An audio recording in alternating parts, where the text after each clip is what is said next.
what's going on, peeps? Okay, so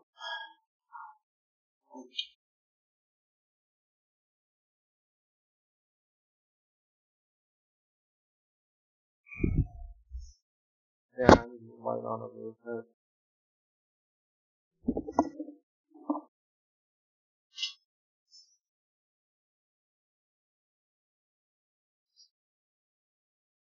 A little better. It looks like it's on.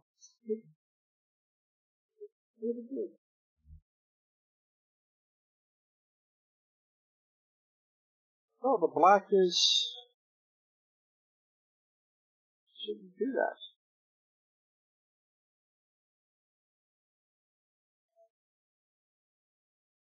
Really? I shouldn't be doing that.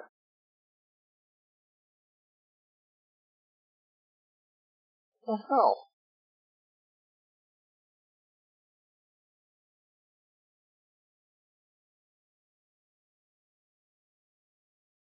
Alright, so... Hey, shit!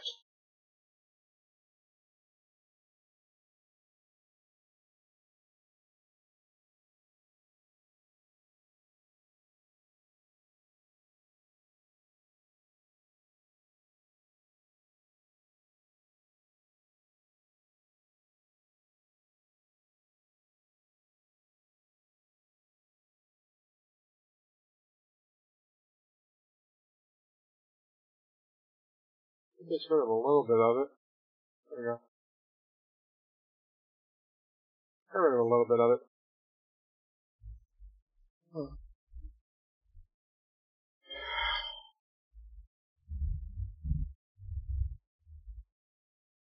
Yeah, well, what the hell.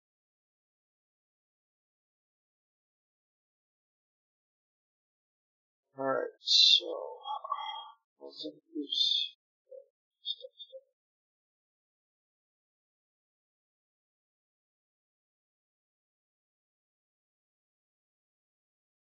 Alright. So, today we're going to talk about just little things. First thing, it's boring, I know, but, you know, it's what it is, what it is. Microsoft is updating their Microsoft Office to the 2019 version, and their Office 365 suite that they have right now, not a lot of people are using it because it is cloud-based. So the 2019 is going to allow for people to have it like there on their system, all their stuff on the system. It's not in the cloud. So it'll be like, you know, almost tangible versus virtual, you know, being on your computer versus being in the cloud. They're going to also have, for the 2019 version, they're going to have Word, Excel, PowerPoint, Outlook, but there's also going to be having a server version of this for servers, which will have the Microsoft Exchange, SharePoint, and Skype for business. So, on a server side, I think it's going to be pretty good. Yeah, it's not that they skipped them. It's just that when they came out with the 2016, the Office 365 was something that was supposed to gate that that time frame, I guess is what you call it. But 2016 actually came out in 2015 at the end of that year, and basically that's what's going to happen here. At the midpoint of 2018, they will be shipping out and distributing 2019 Microsoft Office. They are bringing back, I don't remember the developer's name, but they are bringing back one of the developers who started the whole Word and Excel for Microsoft. So they are getting back to, I'm not going to say the roots, but they're getting back to actual, everything's going to be on the computer versus everything being in the cloud. which we've already discussed here. They're also going to be updating formulas and charts for their Excel users. PowerPoint is going to get new animation features, it says here. And it says here that the apps will also come with better inking capabilities for mobile devices, such as pressure sensitivity and tilt effects. So you'll be able to work with these on your mobile devices as well. So, they're trying to expand out to go into smartphones and things of the sort.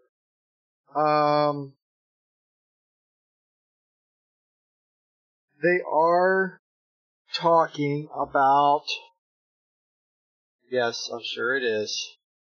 They are talking about they will be working towards a partnership in the cloud with Adobe.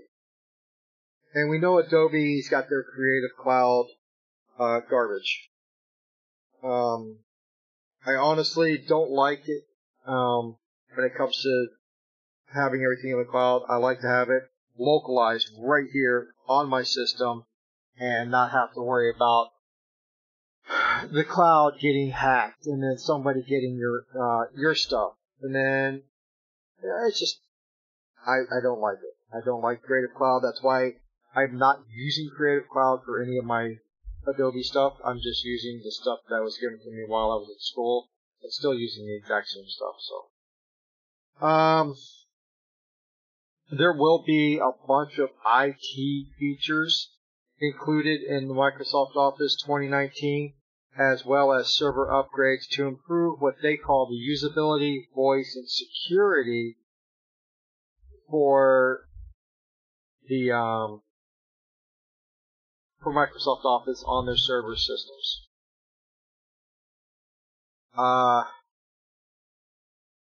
They are saying that the biggest update that they had was the Microsoft Office 2016, just as Nixie was saying.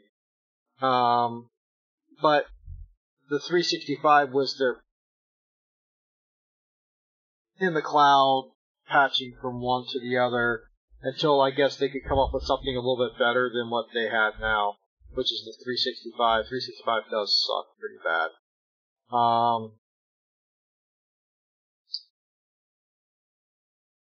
It's good to see that Microsoft is updating things, but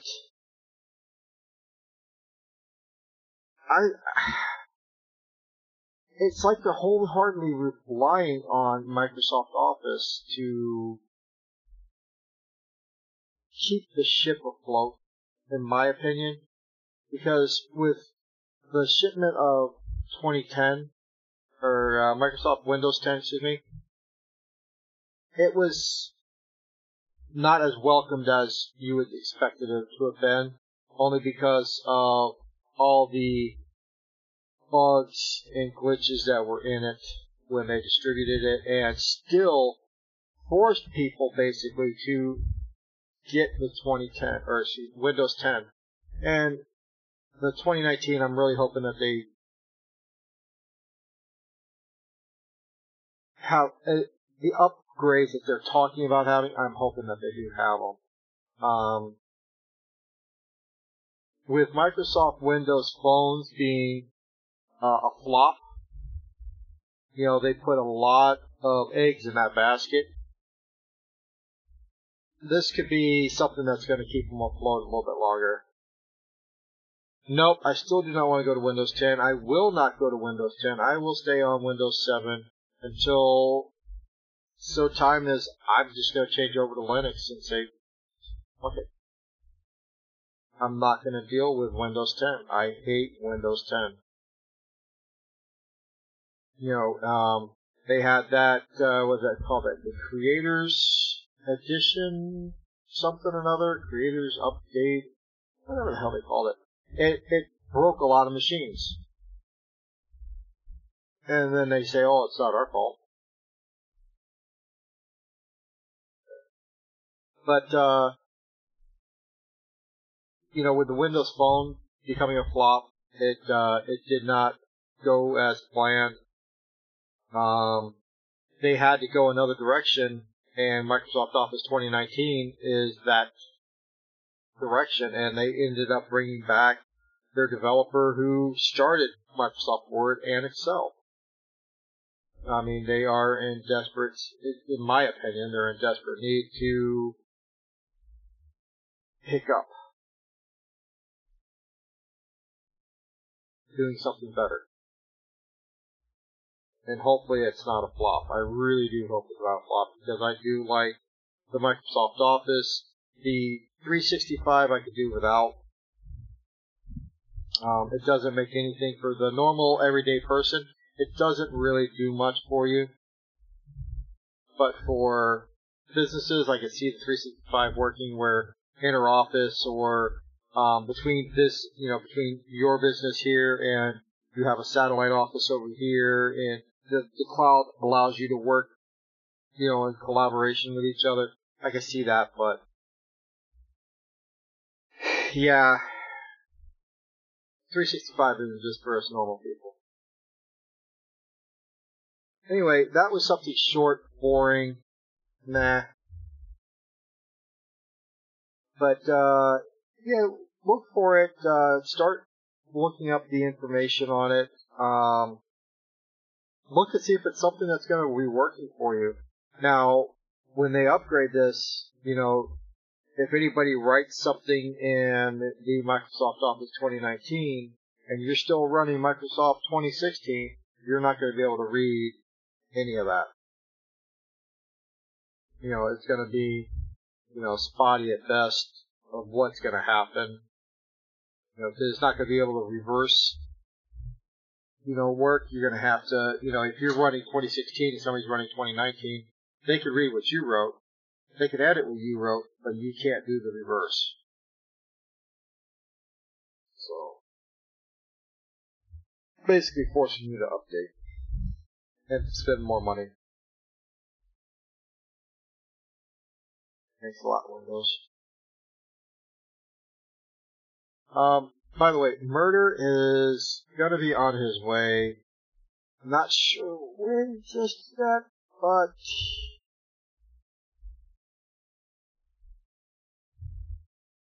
the compatibility mode, I think from what I understood, they were talking about it being a plug-in feature that you have to pay for. From what I understand.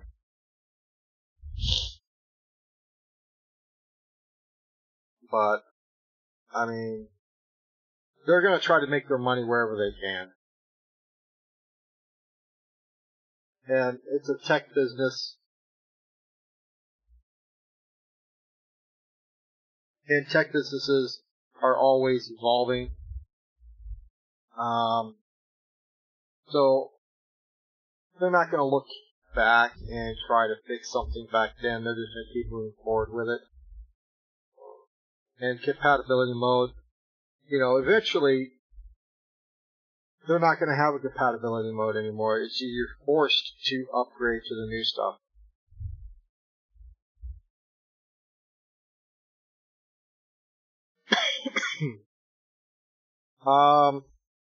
Murder had brought up a couple of things in Kickstarter. I'm going to go ahead and I'm going to hit on the Wolverine pack that he brought up to me and talk about that. It is on Kickstarter. It you got a link you can put in there for me? There we go. They have reached their goal. They had a $10,000 goal. They have reached it. They're at $75,677. They still have 20 days to go on this, so it's actually, it's, hopefully they'll take that extra money and put it towards something, useful, as in the way of maybe something in addition to, or maybe a different version, or maybe colors or something of the sort. I'm not sure yet. But it's called the Wolverine Pack, and it's the first self-healing utility bag. And it's the fabric that they're using. If you go to the website there, you'll see it. They actually use nails, and they poke holes in the material, and then as they work the material, it heals itself back into place. It doesn't have a hole in it. So it doesn't, I guess the fabric doesn't rip, the fabric just moves around whatever's protruding through it, and then seals itself back up when it stops, is what I'm getting out of it. Now, it does, it is waterproof. It does have an expandable top, so you can make it bigger. It does have a shoulder strap. Bottom layered is doubled up, so it's really beefy at the bottom of it.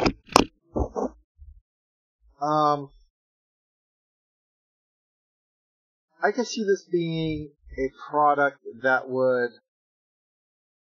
be very useful for people to take on camping trips.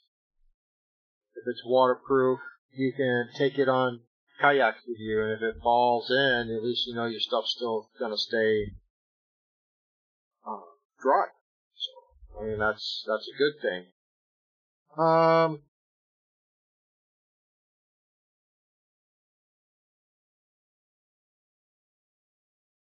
It says here that it is lightweight, it's minimal in size, and it's very durable.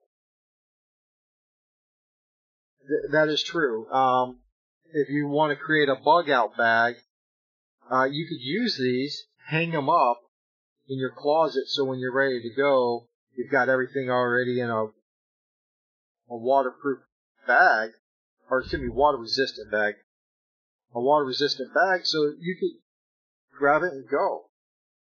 So, I mean, I like that idea. I like the ability that it has a handle for it. I like the ability that it has a strap. So you can just put the strap on, or you can use the handle, and either way, you have a way to carry it. And if you need to carry just light stuff, you've got, like I said, a little handle on it. You got a little bit heavier, you do have a shoulder strap, so you can strap it across you and go from there. And I think we have a murder. Oh my God, call the cops. Oh, shit. I don't know. So, I came in and the first thing I heard was like strap on it. I don't know. I didn't want to say anything. Yeah, I know you don't.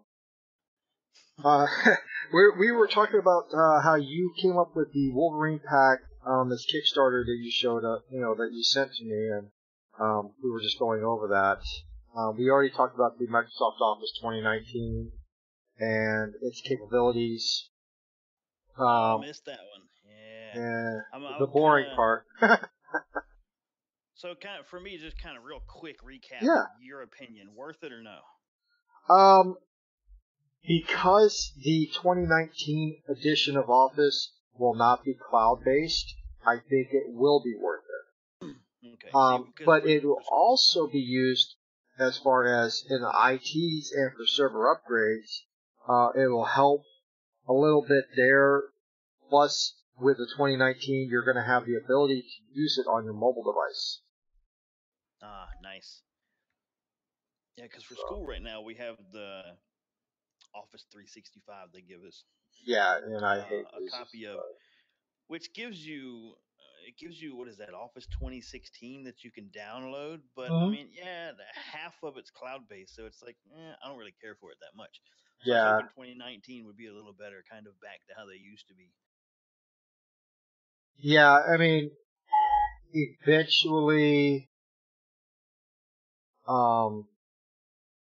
it's got to get back to the basics because they are bringing back one of the original developers behind Word and Excel. So nice. That and the original Word and the original Excel were both really good programs in my opinion. Yeah. They did say they're going to update the formulas and charts in Excel. So, you know, you're going to have more charts, more expanded charts, I should say, more expanded formulas. And their PowerPoints are going to have new animation features, they say here. And like I said, they're going to be giving it better inking capabilities for the mobile devices, which means it's going to be pressure sensitivity and tilt effects for the apps on mobile devices. Well, that's good. Lotus, I liked Lotus. I never used VisiCalc, but I did use Lotus. Lotus was good. So you guys were talking about the Wolverine pack. Yes, the Wolverine pack was the next thing we went to, and they did meet and exceed their expectations. Their pledge goal was $10,000. They have raised $75,677. Yeah. Were you able to play the video No, I didn't. or any of? No, I didn't. The first video doesn't really show a whole lot, but a little further down the page, if anybody's following the link, I don't know if you put the link in there. Yeah, we put the link in the description or in the So in there already. About halfway down their page where it says prototyping process, that video shows better without a camera skip of the hole repairing itself, which I think is fucking awesome. Yeah, that's what I was talking about, was how, you know, they poked a hole in it with a nail, and the fabric healed itself, but what it basically boils down to is that the nail went through the fabric, didn't cut the fabric, but the fabric moved itself around the nail to prevent any kind of tearing. It'll do it with cuts also. Oh, will it? Okay, cool. That's what they claim. They don't have an example of it, but that's what they claim. The material from heat and friction mends itself back together. It's supposed to do it with small cuts and tears, but either way, I think that's pretty cool that it's able to close itself back up. Yeah, and right underneath that video, they have their actual design sketches that they put out for it, which I thought were pretty cool. That they actually, you know, had an actual design on paper, you know, on paper. It wasn't in a computer or anything. It's on paper. So I really did appreciate that they put a lot into this when they were designing it. Oh yeah, nice little quick outing type bag, little day trip bag. Oh, and like I was saying, you know, they could be something for a bug out bag as well. Hey, you could do that. I was thinking kind of day trip to the beach kind of thing. Yeah. Like all your stuff in it. It's water resistant. Yeah. Now it does, you know, expand, and you can actually fold it up into just a really small frame of it. You know, it's just really, really small, which is what they show about the size of a cell phone. Yeah. Which I think is pretty cool. They only have the two colors, which is burnt orange and slate gray.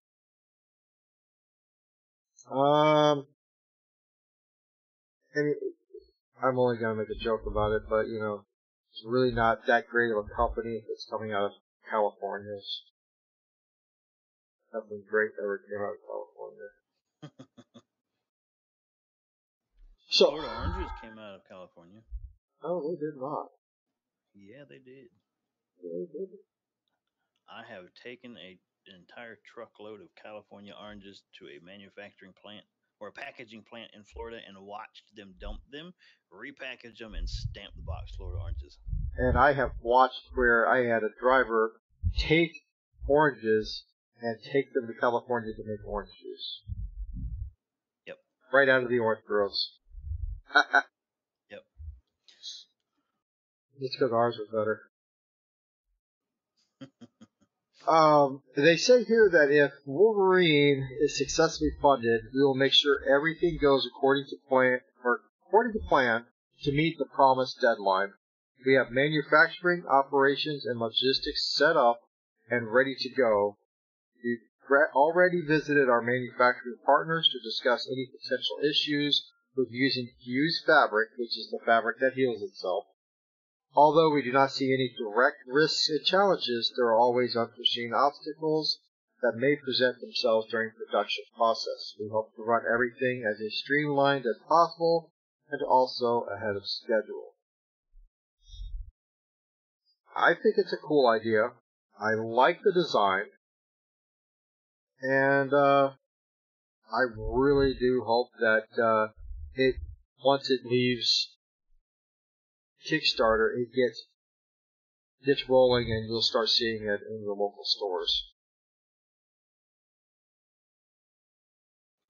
That'd be cool. Yeah. I think those would be nice bags.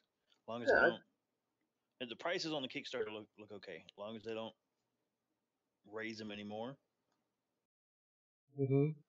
I think it'd do good in stores. Now they're saying that one Wolverine pack is going to retail for $95.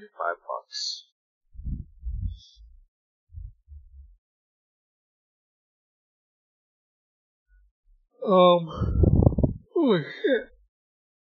Already going again. $95, I don't know. I mean, that's kind of a little on the steep side. Kinda. But I think that it would be something that if it UV resistance, that's what I was thinking of earlier. Does it have a UV resistance to it as well? To, against, the elements and the sunlight, if it just stayed out in the sun, would it actually just start to deteriorate? Yeah. I mean, I've seen What the heat would backpacks that do that. Yeah, I've seen backpacks do that. So, we'll see about that. I hope they actually get this off the ground and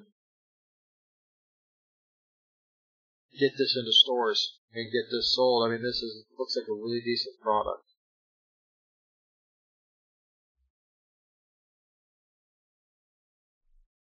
Anybody got any thoughts on that kind of stuff? That Wolverine pack? Anybody?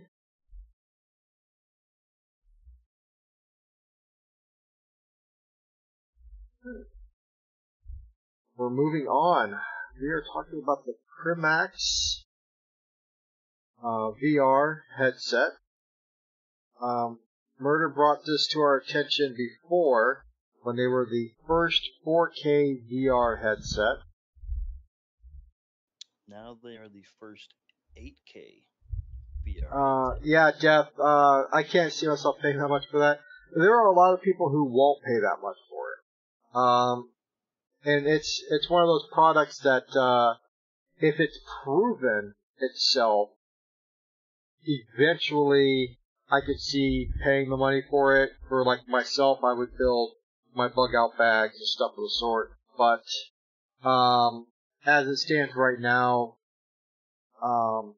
with bug out bags, I got my eyes on a couple of other different bags that are half that price, and they are waterproof, not water resistant, but they don't have that self-healing capability though.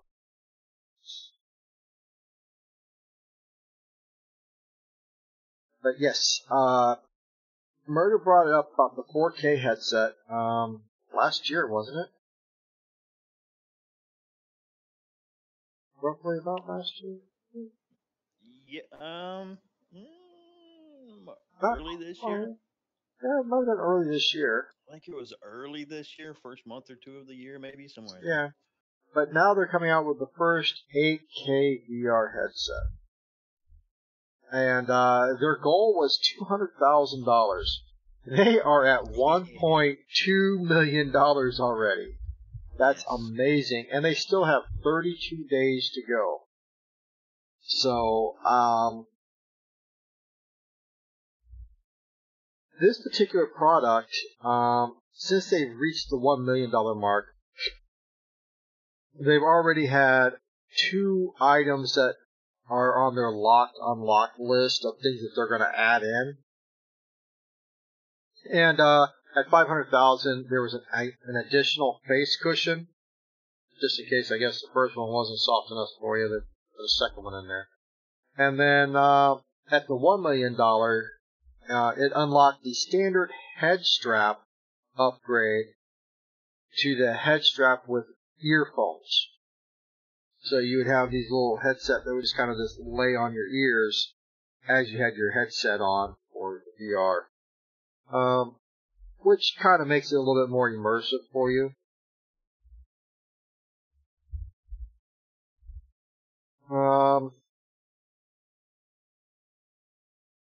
They are talking that with this particular headset, unlike prior headsets, which were at 100 degrees of field of view, this one has actually got 200 degrees of view. And that is because the resolution is upgraded to the 8K, or it's actually the 4K multiplied twice. So that's where you're getting the 8K from. You're basically doubling your field of view, doubling the pixel quality, right? Oh, Murder, help me with that word. Which word? Yeah, that word I'm trying to think of. Where your the quality of your what you're seeing, that quality of the resolution. Resolution, yes, thank you. Holy shit, I'm getting old. So yeah, it's 4K per eye. Mm-hmm. So yeah, between the two, it makes it 8K. So with the 4K, because if you have a 4K capable, say, TV, you put your computer on it, put it on 4K, reduce your resolution down to 1080, the size changes. So with 4K per eye, it makes a widescreen effect per eye possible. So yeah, your peripheral vision would come into play at that point because the view would be wider and be able to wrap around a little bit. Well, 200 degrees, you figure 180, most people can't see 180 with the peripherals. Yeah. I know, because you had your CDL, I had my CDL. One of the things they made sure of is when we took our physicals is that we could see 180 minimum. If your vision was less than that, you pretty much just lost your license.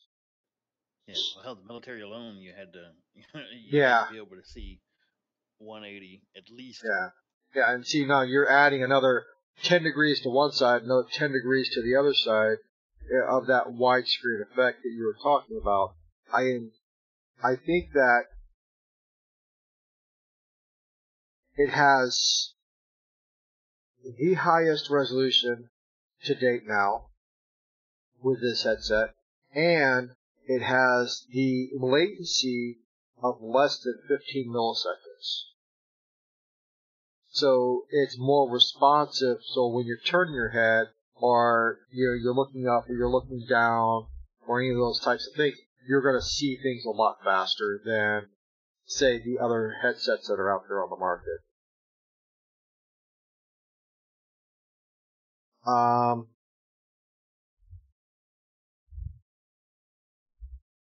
They are saying that they will be... Oh, go ahead. Oh, no, I was going to say, you were saying a minute ago about the, you've talked about the field of view, 200 degrees. It's 4K per eye. You were talking about pixels earlier. So with the Pimax 8K, it is 16.6 million pixels on the screen in front of your eyeball. That's a lot. To pack it, if you think about the size of these screens per eye, they're really tiny screens, and they got 16.6 million pixels. Yeah, I mean that's a lot. That's really, really, really, really clear. Yeah, that's a staggering number though too, when you think about it. Now they are saying that they're going to be compatible with most of the VR content that's out there on the market, like the Pi Home, Steam VR, the Oculus Home, and the Oculus Home they're talking about via third-party tools. And I guess there's got to be an adapter for the Oculus or whatever in order to make it work properly. One second. So I like the fact that it has, in essence, it has gyroscopes built into it, because if you look on the page here, it says it has positional tracking. So it knows when you're moving, not just your head. If you walk around, it knows you're moving. Yeah. What are some of the features that you're looking forward to seeing most with that? With the Pimax 8K? Yeah, with the 8K. Well, obviously the 8K, because I mean that's just crazy. But one of the main ones, like I just mentioned, is the positional tracking. To be able to walk around. So if you have enough room in whatever room you're in, some of these games will be able to incorporate, actual walking and movement. So I'm looking forward to seeing that possible, because most VR headsets, there have been issues with people getting sick, just from the movements that you're seeing, but your body's not actually feeling them. So it, a little brain confusion going on there. People have gotten sick or gotten headaches from using VR. Yeah. For long periods of time. So if they're able to incorporate moving around a room, that may reduce some of that kind of seasick feeling. Okay, well, I got the video for the VR demo that they have on there, and I was going to go ahead and show that to people. Okay.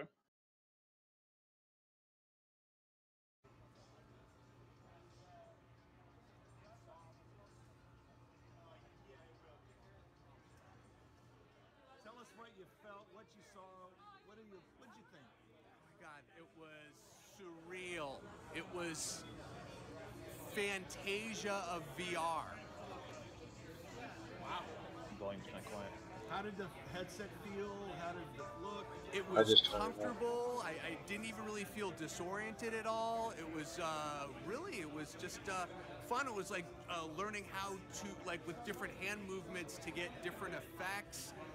The hand motion.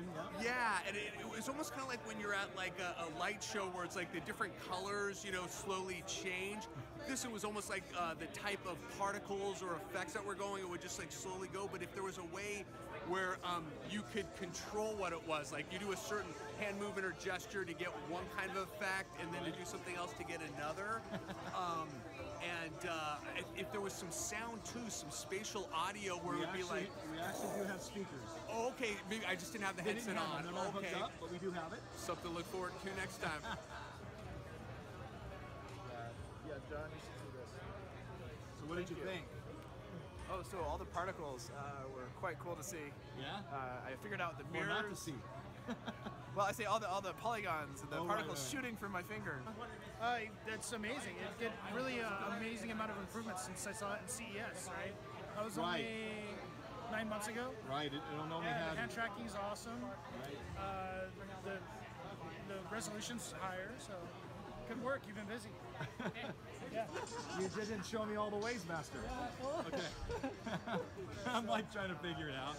All right, what's your name? My name's Mark. Mark. And so what did you just try, Mark? So I tried this experience that's set up where it reflects your image in the mirrors. In the 8K Pimax HMD. Okay, yes. Okay. So compared to some of the other devices that I've used,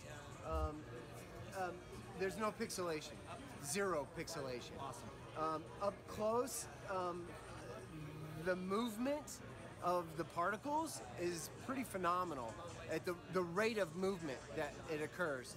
So this is by far, as far as the graphics go, it's by far much better than anything that I've ever played. Wow. Yeah, it's pretty cool. It'd be interesting to see how this would work under load when there's a lot of different kinds of VR mechanics and physics occurring within an environment. Okay. So I'd like to see that, but the amount of fluid nature without the pixelation is pretty cool. All right, good. Cool. So what did you think about the weight of the headset? So like for games, didn't even notice it. Oh, wow. Yeah, so Great. I would probably say that the video I saw pertaining to the weight versus the Vive. Accurate? Yeah, absolutely. Yeah, it's much lighter than the comfort-wise. You know, comfort comes with duration, so you never know. But it was comfortable upon initial. Hi.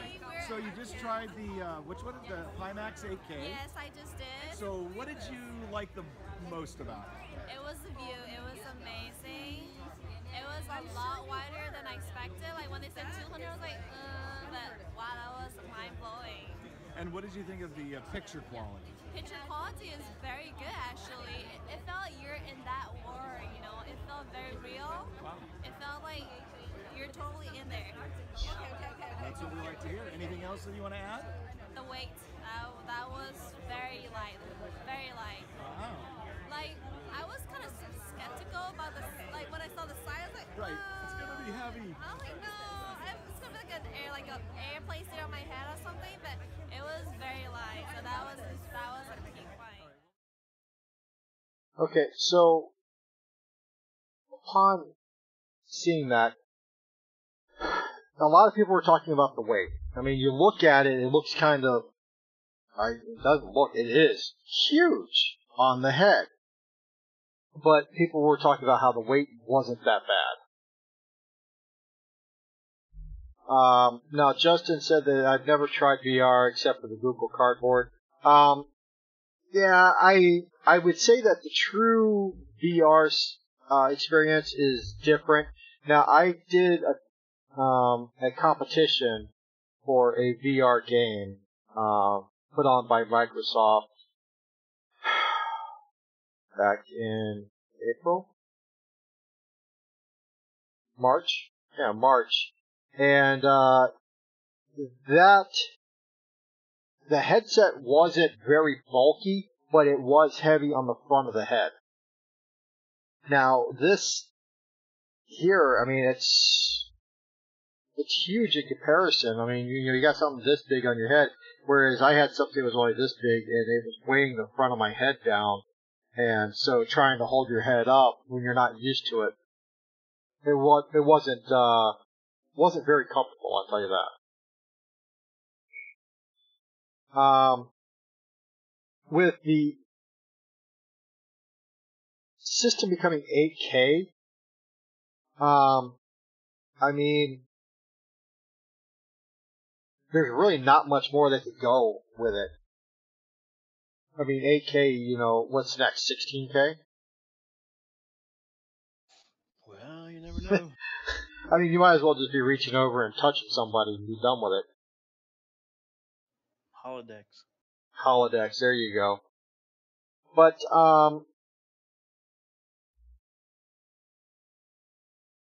with that particular system, they do have the headset that goes with it. It's got, it like sets on your ears more than anything else. The, field of view, like he was saying, that girl at the end was saying how big it was, how she was, you know, she could see more. She was very skeptical. I would be very skeptical.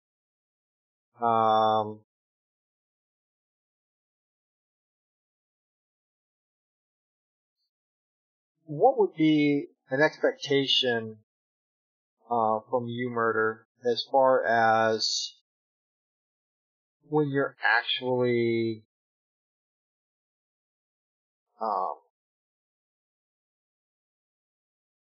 say gaming with the headset on? Say like Dangerous Sleep.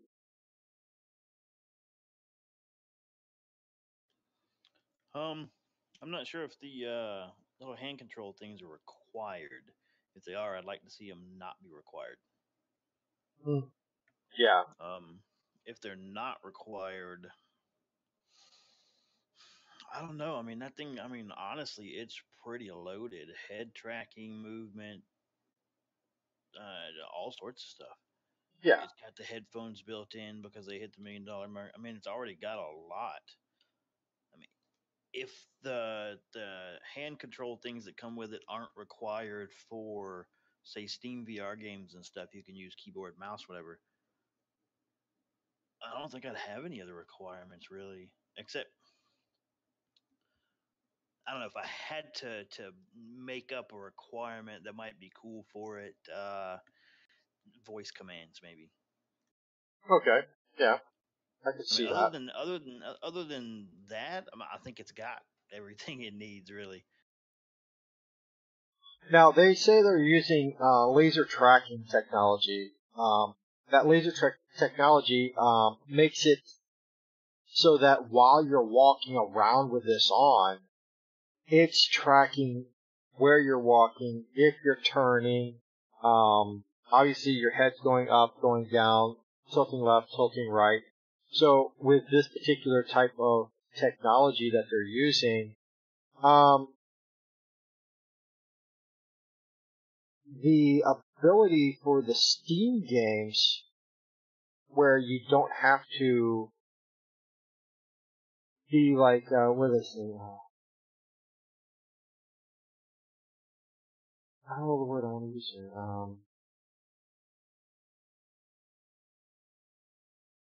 Confined to keyboard and mouse with their technology of using the lasers and using the hand motion trackers. Because the hand motion trackers is a separate separate piece. It's not part of it. So that would have to be something you would have to buy, I guess, in addition to it. But having the hand motions where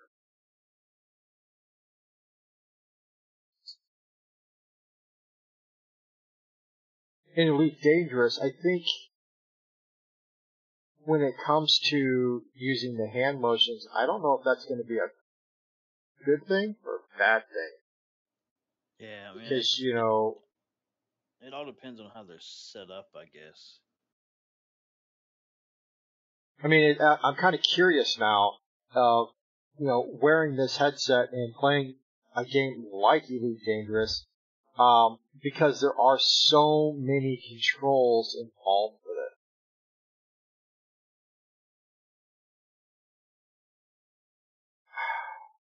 I would really want to play it just to see. And setting it up would be part of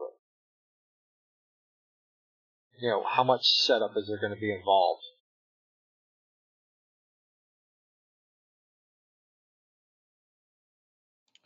Very true. Hopefully, it either comes with software to help you through it, or it's fairly plug and play. Yeah.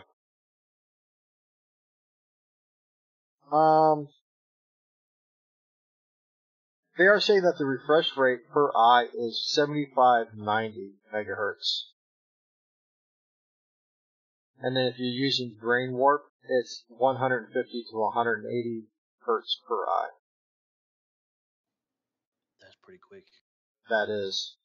That's faster than most TVs. Almost any TV, really. Yeah, there's very few TVs out there that'll even get close to that. Your average TV nowadays are usually 120. Yeah. I haven't seen anything bigger than that. Yeah. I've seen one or two, but you've got to get expensive to get to that over to. I think it was a 240. I think they doubled it, but like ridiculous, thousands and thousands of dollars. I really would like to try it. I really would. Oh yeah, I mean you can get the full package 8K with hand controls and everything for $799. Yeah. It was April of this year. No, it wasn't.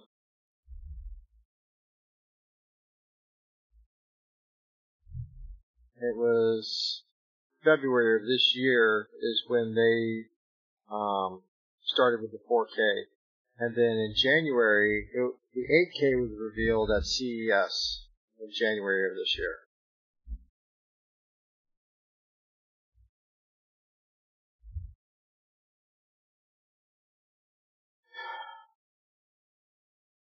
and they're talking about by December of this year having delivered to the backers the Premax 8K sets.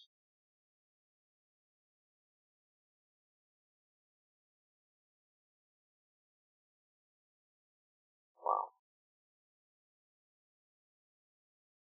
So from May of 2014, that's when Premax team established themselves. From then until now, that's just over 3 years, they've come a long way from being 2K to 8K.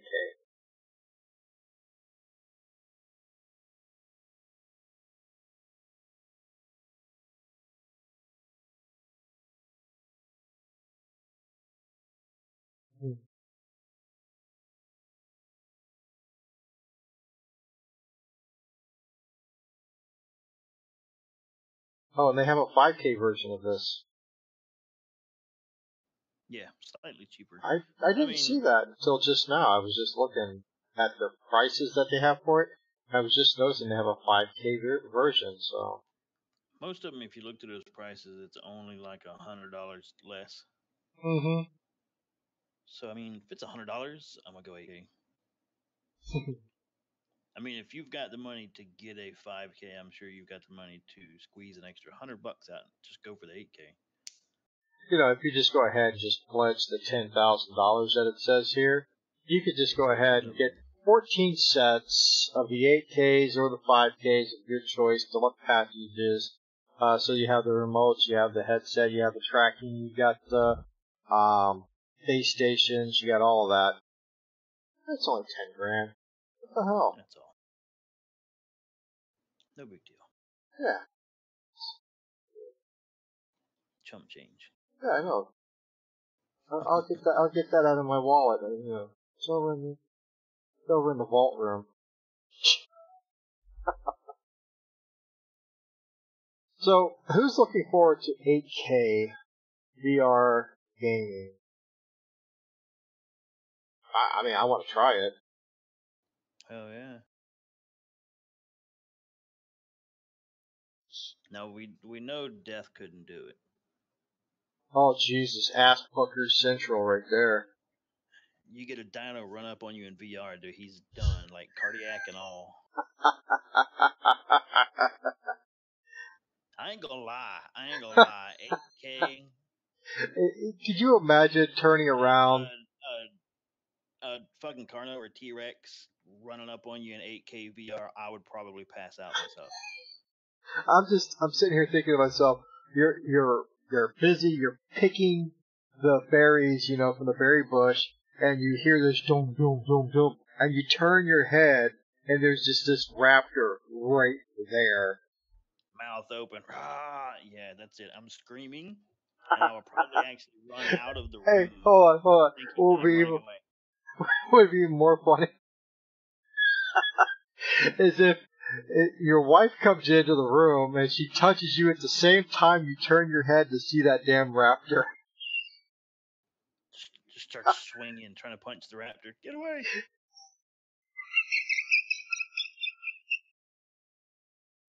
Honest Oh officer, my I God. thought she was a raptor. I swear, actually, I thought she was a raptor.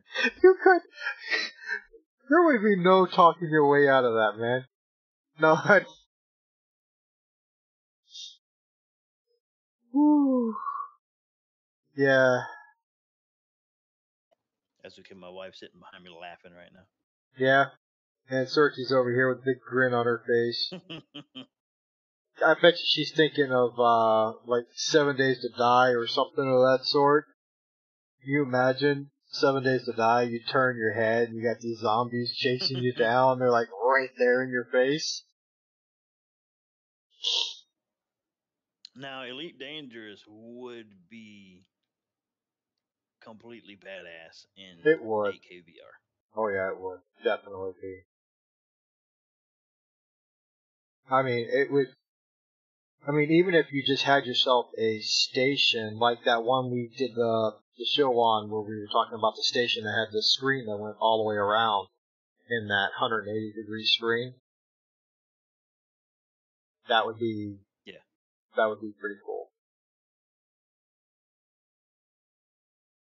So, this next topic kind of is about software and how there is plenty of software out there that's still free to use and is very useful. Excuse me. Garlic potato burps. Yummy.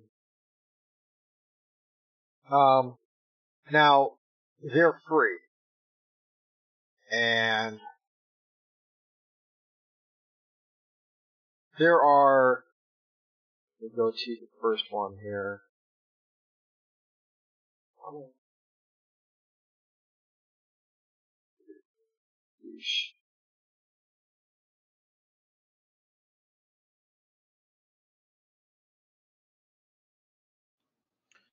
The first software thing? Yeah, for the software one. So here talk we about go. different browsers. Yeah, no, I was going to the one after that one.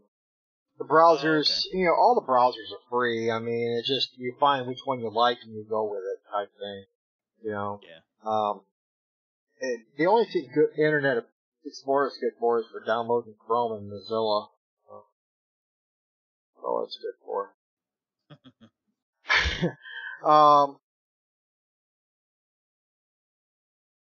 Now there's one that's called Night or Night or whatever the hell it's pronouncing this one here. It says they're making loading up a new computer a breeze. You just go to the website, you select whichever free software you want to install on your computer, and it installs it for you. So, and you can choose which ones you want to install, which ones you don't want to install. And it's all free software. So that's pretty neat. I honestly didn't know nothing about that particular site. So, I mean, I'm definitely gonna give it a shot. It might be interesting. Just to check it out too. I want to know what they require. They've got to require some sort of access to your computer in order to install this stuff for you. Yeah, well, it says here, offers dozens of options, including many programs, and then you just click the Get Installer to receive a single custom exe file containing the installers for those programs. So basically, you say, okay, I want all of these programs, and it creates a package for you, and you put it in your computer, and you basically run the exe file, and it installs all the programs that you want. There are a lot of programs on here. Yeah, there is. A lot of little check boxes. They even have Steam on there. Yep. Now, unchecking is, it says here, accidentally installing unwanted bloatware is one of the greatest dangers of free software. The sanctity of the night aside, for everything else, use unchecking. Unchecking automatically unchecks all of the checkboxes when you are trying to install a program and warns you if shady software is trying to sneak something ugly onto your machine. Kind of like Java, trying to force McAfee down your throat. Oh, I know, right? You know, I'm forever unchecking that damn box when you're updating Java. You're constantly, always. Oh, it pisses me off. So I mean, unchecking could be something good when you're going through like Java or what's that other one they have? I forgot the other one, but they put ask.com on there. Telling you, Yeah, oh, you want to use ask.com or you want to use ping.com or some bullshit like that.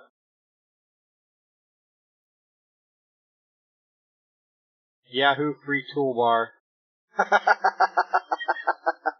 Yeah, that's another POS. Malwarebytes is an anti-malware. It is free. It does work very well. I personally have not used it. because I run IOBit. I personally have used it for years on every computer I have. Yeah.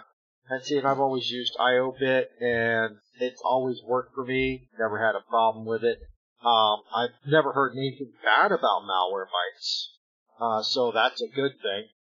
Now there is a premium version of this, which does give you anti-ransomware and anti-exploit protection in real time. So I mean that's a good thing. But again, that's something that's paid for, not free.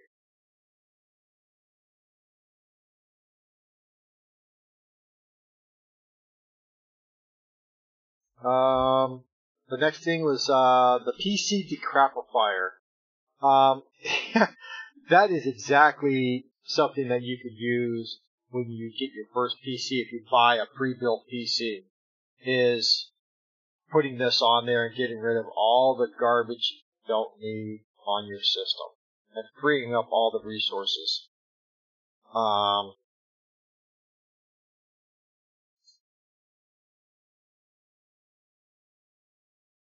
You know, it does give you what's called recommended, get rid of, questionable, and everything else. So it does give you a way to get rid of all that garbage. It does say here that Microsoft introduced its own tool to blow away Windows 10 bloatware, but it involves performing a complete reinstallation of the operating system. And it says here, don't mess around unless you know what you're doing.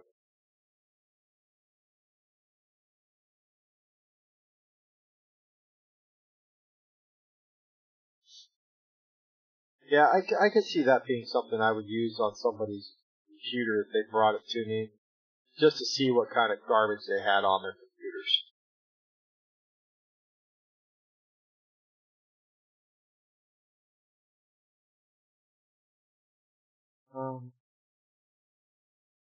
Launch it. I must have skipped over that one when I was reading this before.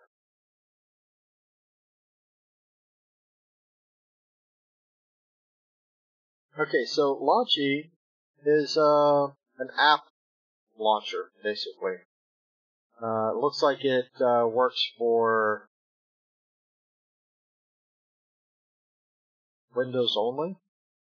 Doesn't say anything about being Linux.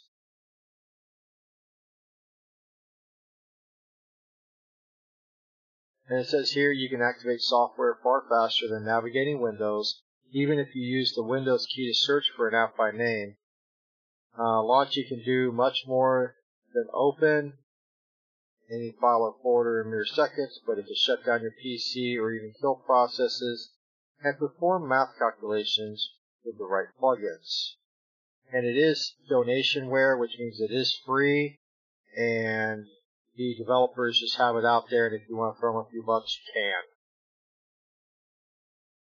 If it's worth it, I would say yeah, throw them $1 or $2, but if it's not worth it, at least you tried it out, you didn't like it, you can always uninstall it.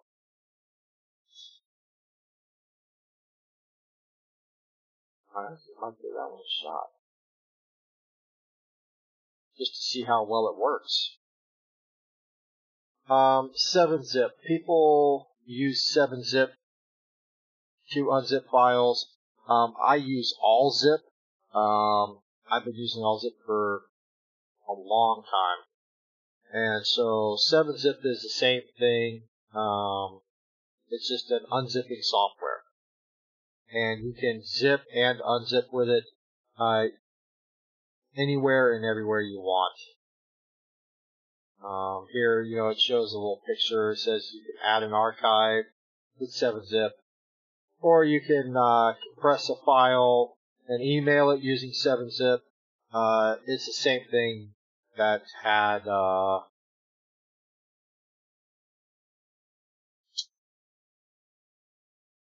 just said the name of it, man. Program. AllZip.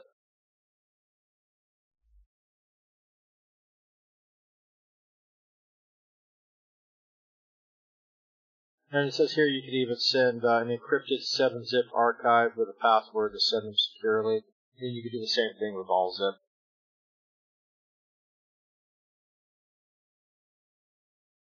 What kind of program do you use for your zip files, Carter? Windows. You just use the Windows zip file? Windows unzips things automatically for you anyway. Yeah. Very few times I've run into needing an extra program. Mm-hmm. Most of the time, it's somebody who zipped something up, a game mod or whatever, using WinRAR, and WinRAR is usually specific to itself. Yeah. WinRAR is the only thing that's going to unzip a WinRAR file, so I don't like. Well, IOBit does that for WinRARs as well too. Man, I don't like proprietary things like that, which is why I don't like Apple. Proprietary, lock it to myself. I'm greedy. Yeah, screw it. I don't want to use you. Yeah. CC Cleaner. I've used it. It worked really well cleaning out my registries. Or just cleaning up anything, your Windows Explorer, emptying out all your tip files, your clipboards, your memory dumps, empty your recycling bin, all your internet history cookies, just cleaning everything out. It also, like I said, cleans your registry. CC Cleaner does work really well, and in fact, I actually use it on my phone as well. I run CC Cleaner on it as well. It's a good program. It does what it says it's going to do. It doesn't do nothing more or nothing less, but it does what it says it will do. And you can buy a professional version for $25. But the free version works just as good. You ever used it? The CC Cleaner? CC Cleaner, yeah. Yeah, I've used it a couple times. It's been a while. Yeah. I mean, if it's, like I said, it's got something that actually cleans your registry out. I mean, that's all in itself worth something. It gets rid of all the garbage that, whether you're installing or uninstalling a program, it gets all of those left behind and gets rid of them. So that's a good thing.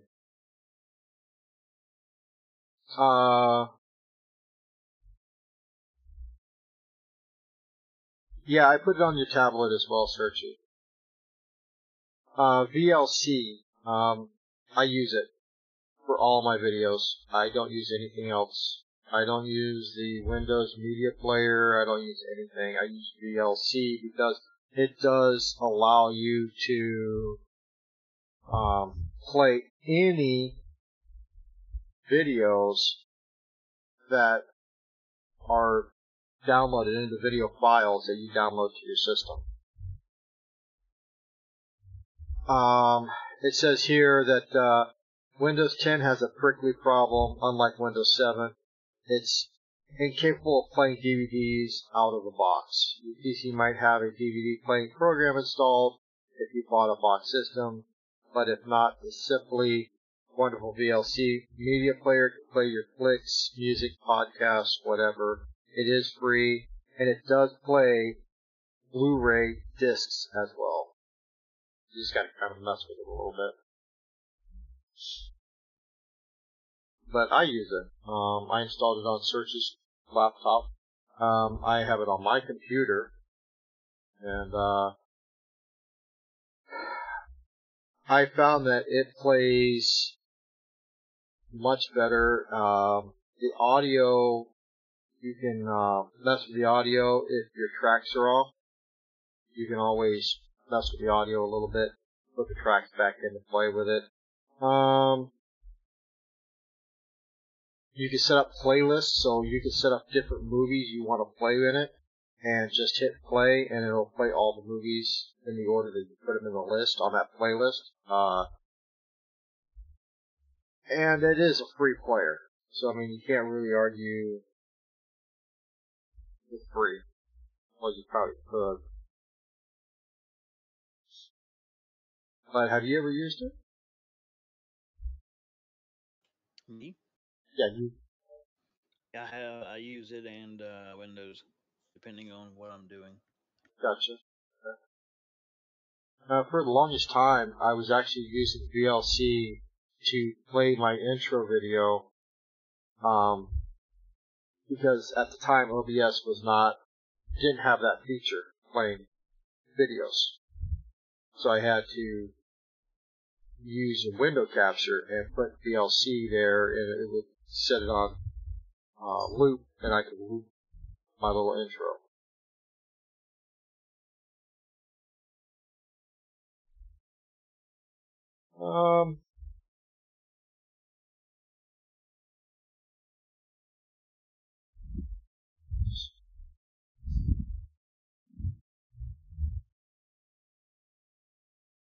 Let's see. Getting down to 10 minutes to 9 now.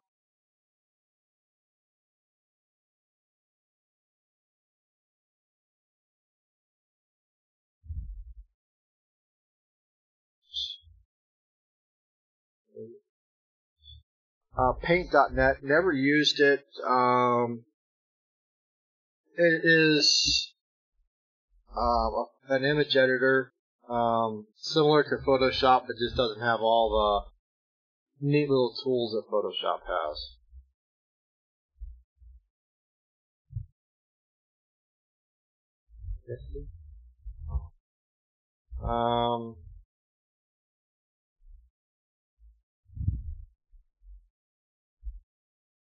Audacity. Audacity is a recording and audio mixing software, and there's a pro version, but there's also the free version, and I've used the free version before.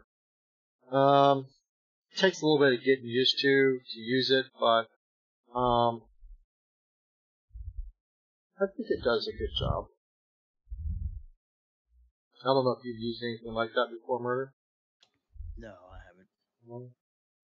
Never really played with those. Revo Uninstaller. It's an uninstalling program, and it says here when you can't use Windows default uninstaller, you could use this here, and it helps uninstall everything, including everything down into the registry. And it does make us tip here to use Unlocker from IOBit in case there's a program that can't be uninstalled because it's being used by something else. I use IOBit, that's the program that I use, and it works fantastic. I don't use the free version, I use the paid version.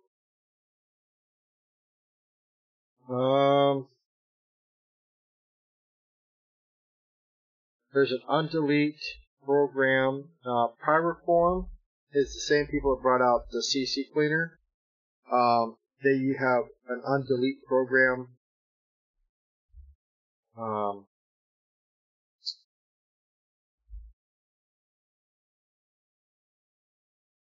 I don't know the word.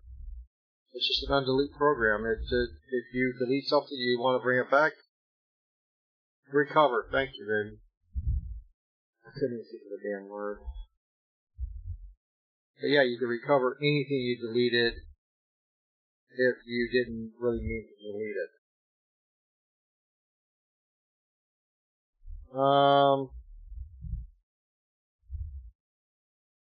I've never used it, but something called Sumatra PDF.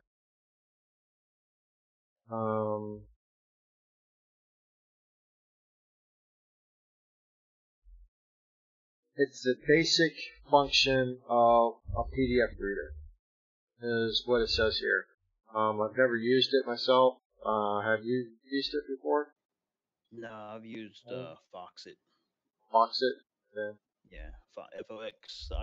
It helps with editing a lot of, because you have to pay to edit PDF files and shit. So Foxit is free and does a lot of the same stuff. Okay. I use the PDF reader from Adobe. I have never had a reason to edit a PDF file. The next one, they're talking about free music players. They got Spotify or iTunes. I'm not an Apple person, so I don't use iTunes. I installed it on my computer just so I can unlock my son's phone one time, because he had an iPhone, and I deleted that shit right off my computer right after. That is the only thing that I think Apple has done right. Was the iTunes? Only thing. That is the only thing I will give them money for. I have a student discount, so I think it's like $15 a month, and the whole family gets to use unlimited downloads and songs and shit through iTunes. But yeah, I think that's the only thing that Apple has ever done right is iTunes. Yeah, I personally, it's just not for me. I tried it, I didn't like it, and I uninstalled it. I have used Spotify. It's okay, but again, it's not for everybody. Problem I ran into with Spotify, because I tried a few different, because you can do Pandora too, you can pay for their monthly thing. I tried a bunch of them trying to find exactly what I wanted. And, I mean, you know me, I really don't care for Apple at all. Yeah, I know. But I give them money for iTunes because it had exactly what I wanted. The problem I ran into with Spotify and Pandora, if you pick a quote-unquote station, which is supposed to play songs similar to, the artist or whatever, yeah, and you tell it to play a station based off that artist, the problem I ran into was Pandora would end. It would just stop playing, like, oh, I reached the end of my list that I had for this artist. Or Spotify would start repeating songs way too soon, like they just didn't have a big enough selection. That's the only, I've never had that problem with iTunes. It just keeps going and going and going and going and going. So that's one of the big things that made me pay for Apple is the limited selection or the limited database of the others. Yeah, I use Foobar. It's just a music player, and I use that. It works perfectly fine for me. I don't have any issues with it. Hell, sitting here on my ass is hurting now. Now, the next one, I don't really care for much. Password manager. I would recommend to anybody watching, do not, big giant ass bold capital letters on a freaking billboard, do not use a password manager program, especially one like this one that says it is a cloud-based password manager. Yeah. And then Dashline is the other one I would never use. That's one that's people, if you download something, it's got the little checkbox for it. I've seen it on a couple of different downloads before.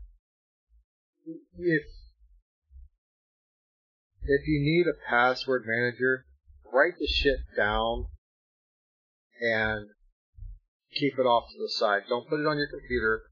Keep it off to the side and have your password written down. There are a couple programs out there. Matter of fact, I'll look them up and I'll make a side note. Next show, we'll briefly discuss a couple password managers. Okay. That are decent to use. But yeah, the majority of them, a lot of people, unfortunately, a lot of businesses are going cloud-based type stuff. You've got cloud-based file storage, Google Drive, Microsoft OneDrive, all this stuff. Mm-hmm. People are like, oh, that's great. I can access it anywhere. One thing you've got to realize, and I know people may have seen this meme on Facebook, but it is 110% true. The cloud is just somebody else's computer. There's no magical storage floating around that only you can access. The cloud is a hard drive on a server in a building that a company controls. Yep. So all your private pictures and documents are accessible by any disgruntled employee with access to those servers. Yep. On the next one here is it's called a productivity suite. LibreOffice. I've used it. It works well within Linux. That's the alternative to using Microsoft Office. My recommendation, what I use for free, is OpenOffice. OpenOffice, yes, that's another good one. It is open source. It's free. It has the Excel. It has the Word. They've named them different. It's got the database stuff. The thing I like about it is completely compatible with Word. So, like for me, if I get something from school on a Word document, I can open it, read it, edit it, save it using OpenOffice. When they open that OpenOffice save file, Word automatically turns it right back into a Word document. Yeah. Yeah, Searchy, we did try it for a bit. LibreOffice does work well. It does take a little getting used to because it doesn't have all those bells and whistles that you would get inside of Office. But, it is free and open sourced. So, it's free as for me. Auto hotkey is macros. It says here macros are sure great in Microsoft Word and Excel. Auto hotkey lets you create customized keyboard shortcuts for any program or action on your PC. It's not beginner friendly. It takes basic scripting, but I can see this being something that people would use in certain games.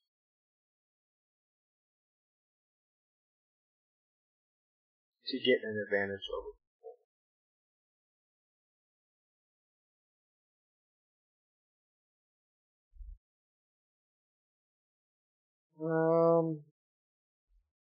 The next thing here is Tunnel Bear. It's a VPN. It is free, and it is limited to 500 megabytes of megabits data per month.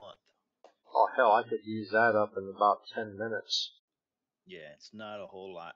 I use Hotspot Shield. And what do you think of that one? It works good. The free version gives you, I believe, it is 3 locations to choose from. You can pay, I don't remember off the top of my head. Let's see if I can open it up here. I want to say it's like $10 a month. But anyway, you can do their paid version per month. And you get, unlimited locations. You can tell it that you want to look like your IP is coming from the Hong Kong, wherever. Yeah. Their free version, like I said, gives you like 3 different locations. 2 of them are in the U.S. One, I believe, is in Europe. Okay. But not bad, really. No, as far as I know, I haven't read anything and never run into any limitations on data. Okay. So, I mean, hell, when it comes to VPNs, we did a show on VPNs anyway, talking about how good they are, and what they're good for. So, if you guys need one, what was the name of that one you said? Hotspot Shield. Hotspot Shield. Give that one a try. The next one here is Steam and other free PC games. Woo. Yeah, I know, right? Steam is free. The games on it, they have, not all are free, but they do have a very good selection of free games on Steam.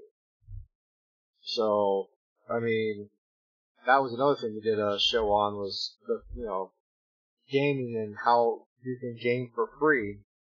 Well, Steam is it. You can get a lot of free games from Steam. In fact, if you have a Blizzard account, which is free to set up, they do have some of their older games for free. You can play, like StarCraft, the original StarCraft, Rock and Roll Racing, Orcs vs. Humans, I think, is free still too. But there's a lot out there. If you like to do a little bit of gaming, I mean, there's a free way to do it. You don't have to spend lots of money on the different games. One of the bigger ones I would say that is free to play, and it's not the same, but it does rival Diablo 3, and it's called Path of Exile. And if you like Diablo but you can't afford to buy the game, well, play Path of Exile. It's free. There's differences, obviously, but it's free as for me, the way I see it.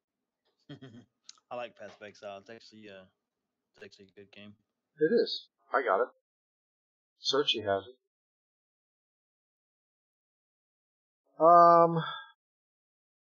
Here's one. I haven't done a lot of research on this one because I don't do a lot of backing up my PC off sites. I normally just do a snapshot and then just put it on another drive somewhere in the house. This isn't, it says here, this isn't an official recommendation because it's the best way to back up your PC for free, is to use Hodgepodge. Windows utilities and no-cost third-party solutions. I don't get what they're trying to say there on this one.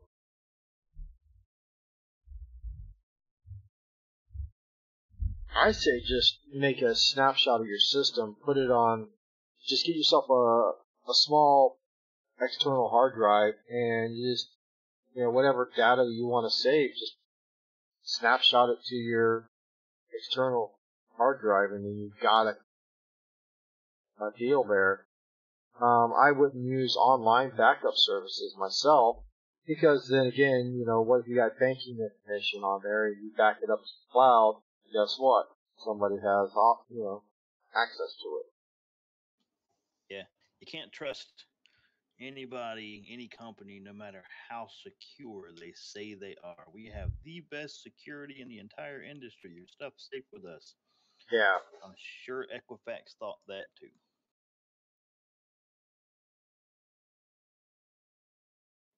Equifax probably thought they were pretty secure until somebody hacked millions of people's social security numbers. Yeah, right. And I guess it's just one of those things. It's what do you trust? If you trust your cloud company you're using, so be it. But nothing is 100% hacked.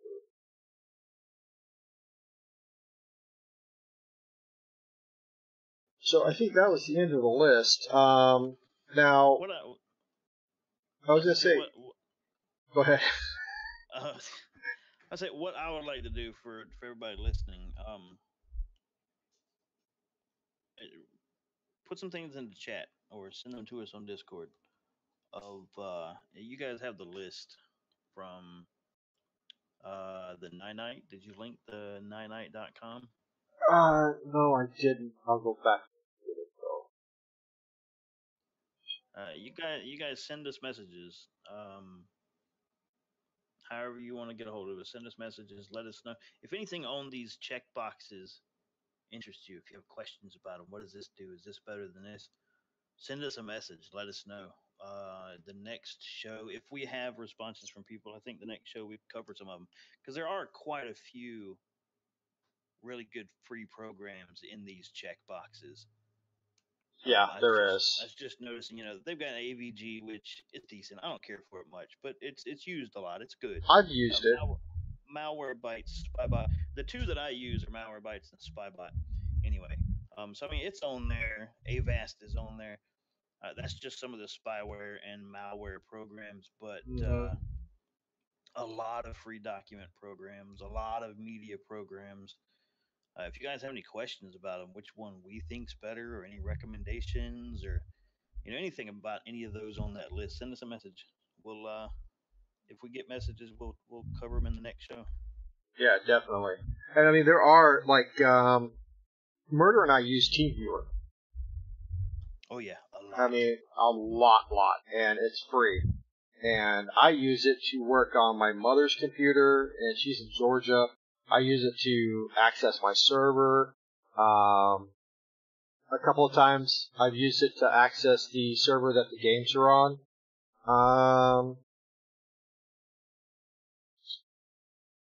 When me and Murder were just working back and forth on different things, we used TeamViewer for that. So TeamViewer is a decent program. I like it particularly because I was telling Death about this a few days ago, What's up? or last week sometime. It's more secure than most Yeah. computer sharing programs, because most computer sharing programs, you give somebody an ID number, a password, some whatever credentials they need to get into your computer. Well, once they have it, they have it. Unless you manually go through all these steps and settings to change stuff so they can't get back into it later.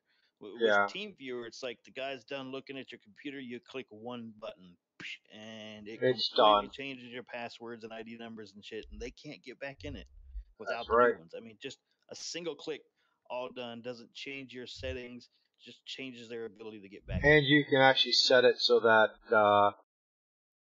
like for me and you, we have different passwords that you can put into ours so that you can give that to somebody who is working with you and not like a one-time, Oh yeah, not like a one-time thing. the game servers that run on the server here at my house. Yeah, Mm-hmm. Grim has his own separate password too for Mm-hmm. TeamViewer on the server to get into the server, fix stuff, change stuff.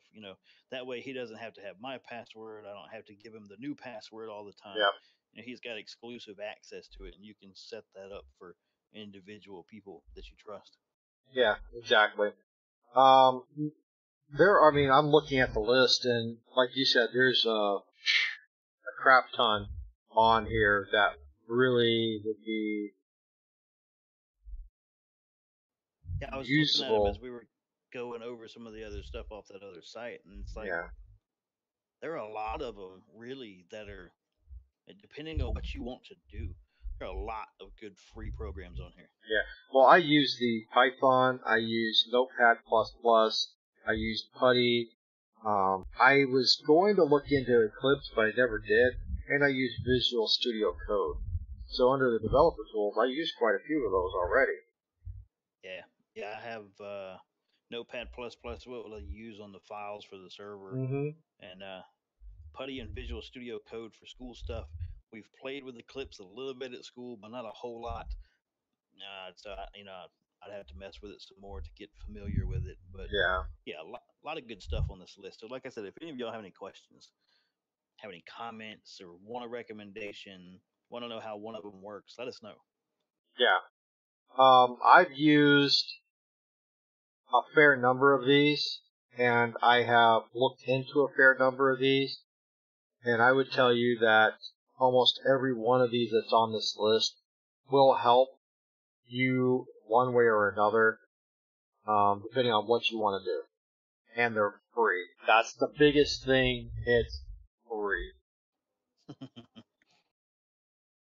No spending hundreds of thousands of dollars on programs that you really don't need. Yeah. So, you got anything else, Murder? I don't think so. Okay. Well, Murder's got nothing. I got nothing. Do you guys have anything for us? If so, hit us up. You can catch us on our Twitch channels. We got mine and Murder's right there just above. There is CNGgaming.com. You can reach us through there. We have a forum page there. You just hit us up on the forum page. If you got questions, we've searched yourself a question section. If not, I'll be setting one up then. You can catch us on Discord. There's a link in the description down below to get to Discord. You can send us messages through Discord if you'd like. Oh. Does she have? I don't know if you said before. If you told me before, does she have emails set up on that site or not yet? We haven't gotten yours set up yet. Okay. We need to work with you on that. Hit me up at myname@gmail.com. Yeah. It's easy. Yep. Just like yeah, him. if you guys have any questions or anything, yeah, hit that. I'd say the easiest way, really, would be hit us up on Discord because we've always got it open. Yeah, definitely. And if we don't get it right back to you, we will get to you as soon as we do get back to our computers, because we don't spend 24/7 on our computers, no matter what our wives say. But anyway, peeps, I want to thank everybody for stopping by, coming out and supporting us. If you did like this show, hit the follow button down below.